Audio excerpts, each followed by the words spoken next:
Eder. Mech. Pallister. La vicenda sulla morte di Liliana Resinovic entra nel perimetro della Suprema Corte. È stato dichiarato ammissibile il ricorso dei difensori di Sebastiano Visintin contro l'ordinanza con cui la GIP di Trieste ha escluso la nuova perizia medico-legale dall'incidente probatorio. La decisione di merito verrà presa il 18 novembre in Camera di Consiglio.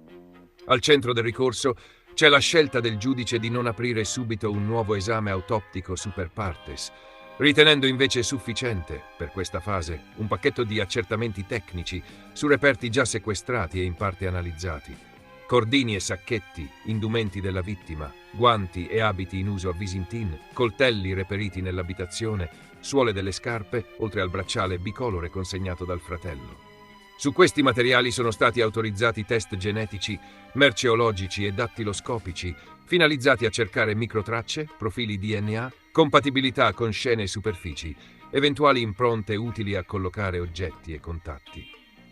Gli accertamenti si terranno presso l'Istituto di Medicina Legale di Ancona, con un collegio peritale che ha 120 giorni per consegnare i risultati. La richiesta di una nuova perizia medico-legale nasce dalle ben note divergenze tra le precedenti consulenze. Da un lato l'ipotesi di un decesso senza intervento di terzi per asfissia da sacchetto, dall'altro la lettura opposta, che parla di omicidio con successivo confezionamento della scena. Proprio questa frattura interpretativa ha spinto la difesa a chiedere un terzo arbitro incardinato nell'incidente probatorio, cioè con piena valenza dibattimentale e con le garanzie tipiche dell'atto irripetibile. La GIP ha detto no in questa fase, aprendo però il cantiere sugli accertamenti tecnici non autoptici. Ora la Cassazione dovrà valutare se quella scelta rispetta o meno i canoni di legge. Gli scenari sono essenzialmente due. Se la Suprema Corte confermerà l'ordinanza, l'incidente probatorio resterà limitato agli esami genetici, merceologici, dattiloscopici. In quel caso il baricentro probatorio, nel breve periodo, sarà tutto nelle microtracce.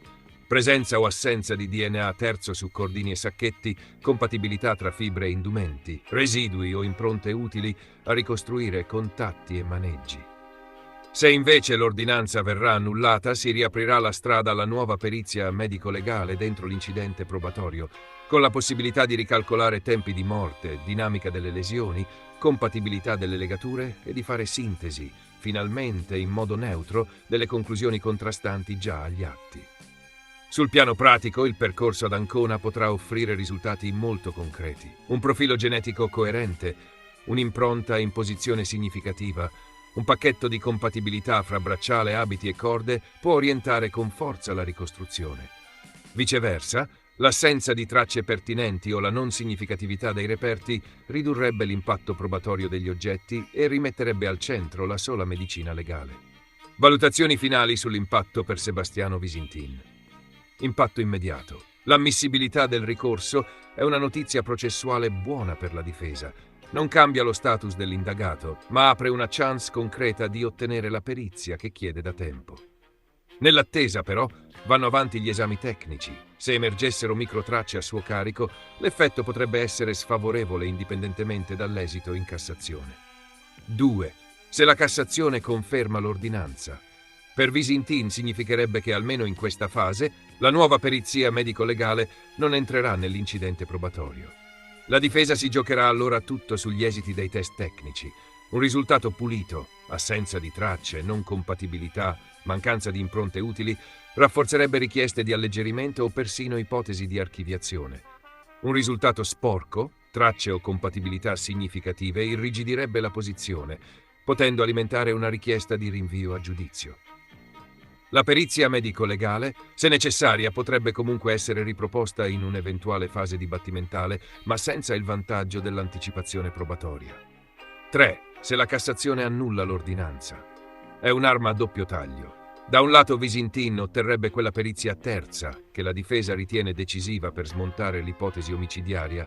Dall'altro, una perizia collegiale può anche consolidare le tesi opposte.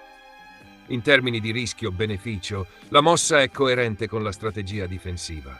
Quando le consulenze precedenti sono confliggenti, un accertamento super partes può riequilibrare il quadro o quantomeno renderlo più attaccabile in giudizio. 4. Tempi e narrativa del caso. La scansione 8 settembre 120 giorni 18 novembre indica che il dossier per Visintin resterà in una zona sospesa per alcuni mesi. Questo può avere un effetto reputazionale ambivalente. Da un lato la percezione di un'indagine che continua a cercare riscontri, dall'altro la possibilità che un esito tecnico non incriminante alleggerisca la pressione su di lui. 5. Prospettiva complessiva. In nessuno dei due scenari l'ammissibilità del ricorso produce effetti cautelari automatici. L'impatto è probatorio, non coercitivo. Per Visintin la chiave sta tutta nella qualità dei dati che usciranno dai laboratori e, se ammessa, nella tenuta di una nuova perizia medico-legale. Se gli esami tecnici non lo legheranno in modo significativo ai reperti e se una perizia terza ridurrà le incongruenze a favore dell'ipotesi non omicidiaria, la sua posizione potrebbe rafforzarsi fino a spingere per soluzioni deflattive. Se invece emergeranno tracce e compatibilità difficili da spiegare, la finestra aperta in Cassazione potrebbe tradursi in una verifica che, paradossalmente, irrigidisce ulteriormente il quadro accusatorio. In sintesi, è una novità che apre un'opportunità difensiva, ma che rende ancora più decisivi e potenzialmente determinanti per il destino processuale di Sebastiano Visintin i prossimi riscontri di laboratorio. Ehi, non dimenticare di iscriverti a questo canale.